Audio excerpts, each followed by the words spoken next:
Hola, buenos días, compañeros. Yo soy Joana Salomé Campos Braga. El módulo es Derechos Humanos en el ámbito internacional. El reto es, ¿cuál es la responsabilidad del Estado mexicano? La asesora es Diana Patricia Josefina Orcasitas Hernández. Mi matrícula es 2102-4174.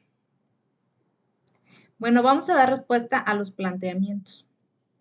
El caso 1 dice, Ana se encontraba pacíficamente repartiendo panfletos a las personas que se manifestaban en la plaza de armas de su ciudad. En el contenido de los panfletos versaba sobre citas bíblicas. Al enterarse de lo que hacía Ana, un policía decidió arrebatarle los panfletos y detenerla, argumentando que no era lugar para repartir ese tipo de información, pues alteraba el orden. Ana permaneció encerrada e incomunicada dentro de una patrulla durante 3 horas, hasta que la manifestación concluyó. Posteriormente, el policía la trasladó a Barandilla, donde recibió burlas y calificativos peyorativos por el personal de seguridad pública. Luego de un día detenida, la dejaron en libertad.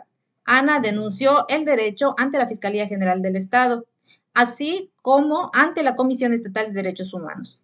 Ambas instituciones omitieron el inicio de cualquier procedimiento, por lo cual Ana acudió a la Justicia Federal, donde resolvieron incompetencia para conocer del asunto.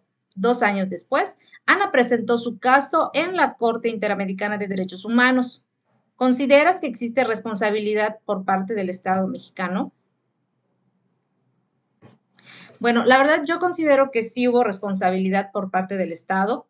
En el caso de Ana, basándome en los principios y normativas internacionales de derechos humanos, la detención arbitraria, la incomunicación, el trato humillante y la falta de protección por parte de las instituciones estatales constituyen violaciones a los derechos humanos de Ana. Por lo tanto, el Estado mexicano es responsable de estas violaciones y debería ser objeto de responsabilidad y reparación ante la Corte Interamericana de Derechos Humanos.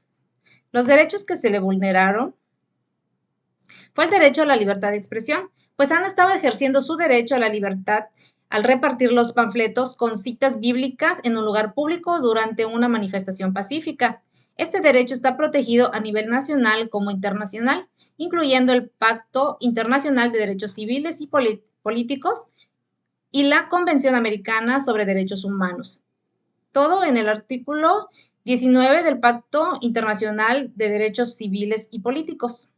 Otro derecho fue el derecho a la integridad personal, la detención arbitraria en comunicación, por parte de la policía fue arbitraria, ya que no existía una razón legítima para privarla de su libertad por ejercer su derecho a la libertad de expresión.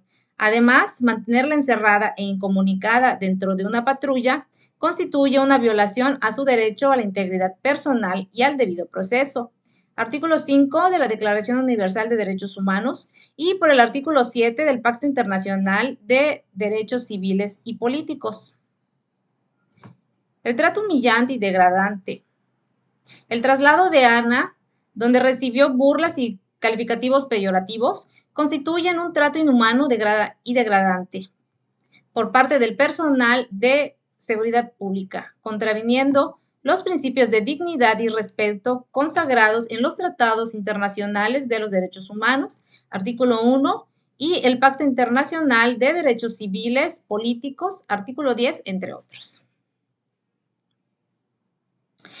El derecho al debido proceso, la falta de respuesta y protección por parte del Estado, la omisión de la Fiscalía General del Estado y la Comisión Estatal de Derechos Humanos en iniciar cualquier procedimiento para investigar y proteger los derechos de Ana. Muestra una falta de respuesta efectiva por parte del Estado mexicano, artículo 10, Pacto Internacional de Derechos Civiles y Políticos. En el caso 2, durante la pandemia de COVID-19, el gobernador de una entidad federativa publicó un decreto por medio del cual se declaraba obligatorio el confinamiento en el domicilio particular de los habitantes en un horario de 18 horas a 9 horas de la mañana. Asimismo, Se preveía la multa de 1.500 pesos a quien infringiera esta disposición. De no contar con recursos para el pago de la multa, el decreto previó 36 horas de arresto. Andrés, un hombre de 34 años de edad en situación de calle, caminaba por la avenida principal de la ciudad a las 20 horas. Cuando un militar lo vio, lo detuvo y lo presentó a la Secretaría de Seguridad Pública, donde fue exigido el pago de la multa. Andrés argumentó no tener casa-habitación, familia ni dinero para pagar la multa. Como consecuencia, fue privado de la libertad durante 36 horas y boletinado. Fotografía incluida, en redes sociales como el primer detenido, un sinvergüenza capaz de negar a su familia con tal de no pagar la multa. Derivado de lo anterior, fue localizado por una asociación civil a través de la cual planteó su caso en jurisdicción militar y ordinaria, hasta ponerse de conocimiento de la Corte Interamericana de Derechos Humanos. Bueno, considero que aquí también existe la responsabilidad por parte del Estado mexicano en el caso de Andrés. Todo esto basándome en los principios y normativas internacionales de derechos humanos. La detención, la privación de libertad, la discriminación, el trato degradante y la falta de protección por parte del Estado mexicano constituyen violaciones a los derechos de Andrés.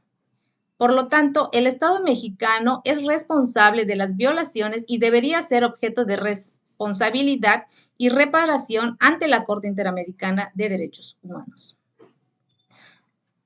Los derechos que se le violaron fueron el derecho a la libertad personal, la detención de Andrés por parte de un militar y su posterior privación de la libertad durante 36 horas constituye una violación al derecho de la libertad personal, garantizado en el artículo 9 del Pacto Internacional de Derechos Civiles y Políticos y el artículo 7 de la Convención Americana sobre Derechos Humanos. Discriminación y vulnerabilidad. Andrés se encontraba en situación de calle. Manifestó no tener recursos para pagar la multa impuesta por el decreto de confinamiento.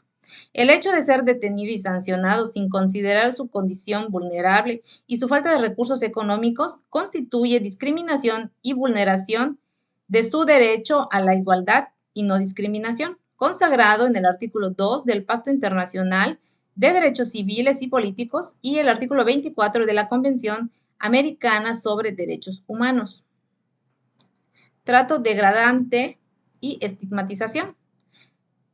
La boletinación de Andrés en redes sociales son calificativos peyorativos como sinvergüenza y la publicación de su fotografía como el primer detenido. Representan un trato degradante y estigmatizante. Contravenido el derecho a la dignidad humana y el principio de presunción de inocencia, consagrado en los instrumentos internacionales de derechos humanos, artículo 1 de la Declaración Universal de Derechos Humanos y en el artículo 11 del Pacto Internacional de Derechos Civiles y Políticos. Falta de protección y respuesta efectiva. El Estado mexicano no garantizó la protección de los derechos a Andrés ni proporcionó una respuesta efectiva ante su situación de vulnerabilidad y discriminación. La falta de consideración de su condición y la aplicación arbitraria de la ley resultaron en la violación de sus derechos fundamentales, artículo 10 del Pacto Internacional de Derechos Civiles y Políticos. Bueno, como conclusión,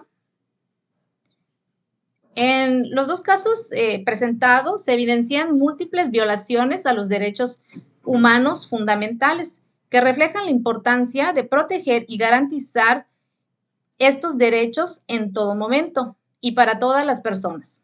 En el caso 1, la detención arbitraria de Ana por ejercer su derecho a la libertad de expresión y su posterior trato humillante demuestra la necesidad de respetar la dignidad y la integridad personal de cada individuo, así como de garantizar un debido proceso legal.